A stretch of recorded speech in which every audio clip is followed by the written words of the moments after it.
Hello everyone आपण समस्त को स्वागत आपण प्रिय यूट्यूब चैनल को आसतु संपूर्ण आलोचना करवा जूनियर टीचर स्कीमेटिक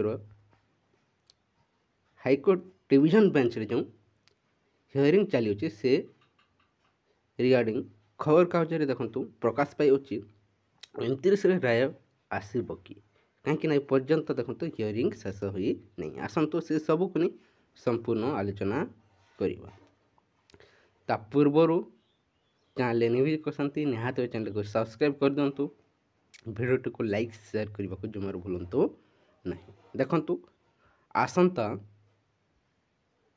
29 तारीख उभय पक्षर देखु हियरिंग हेब निज निजर मत रखिबे उभय पक्ष तापर देखु राय आसब से दिन आसब कि केते दिन लगे देखु से समय ही जना पड़ किंतु शीघ्र आसीज बोली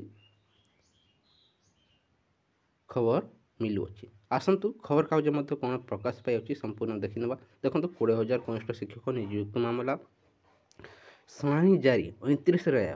देखो कनिष्ठ शिक्षक नियुक्ति मामला रे हाईकोर्ट रे दायर रिट अपील शुणाणी जारी रही। शिक्षक नियुक्ति जिला वारी बदल देखो राज्य आधार प्रकाश पाई मेधा तालिका को हाईकोर्ट जणकिया विचारपति रद्द करते चैलेंज कर राज्य सरकार एवं यही आदेश द्वारा चाकरी वंचित किसी प्रार्थी हाईकोर्ट रिट अपील दायर कर रिट अपील उपरे गुरुवार हाईकोर्ट विस्तृत शुणाणी होता।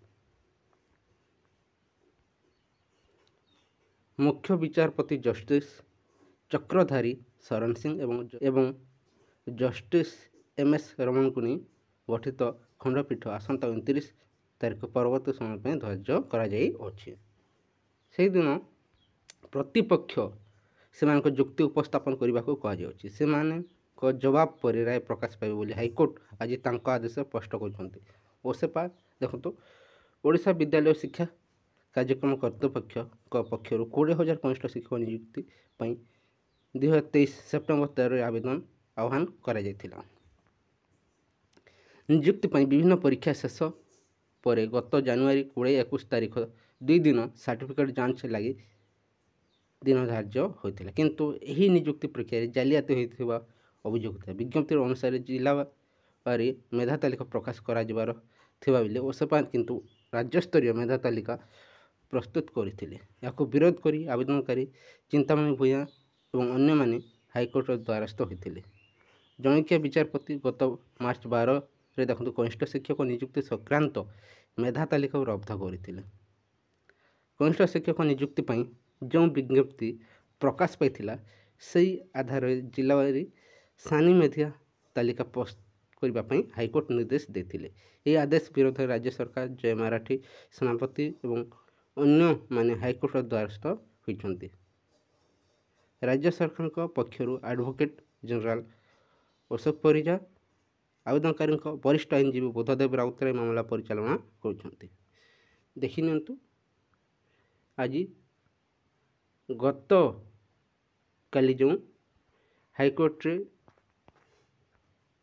डिवीजन बेंच रे जो हियरिंग चलता ताकू नहीं देखो खबर कागज मत प्रकाश पाई किंतु 29 ही राय आसे जो खबर कागज प्रकाश पाई ताकू नहीं कौन स्पष्ट नहीं।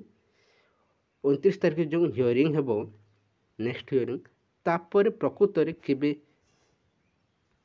राय आसब कि आप देखते फास्ट सिंगल बेंच राय आसवाई पाखापाखि 2 मास पाखापाखि लगी जाता किंतु मासे ऊर्ध्व समय लगी किंतु डिवीजन बेंच राय सेपरी न रही यथाशीघ्र आसीज बोली समस्त आशा रखुच्छे। यही किसी इनफॉरमेशन रही जदि भल लगी था वीडियो को लाइक करंतु ता सहित सांग मान शेयर कर दिंतु। Thank you for watching.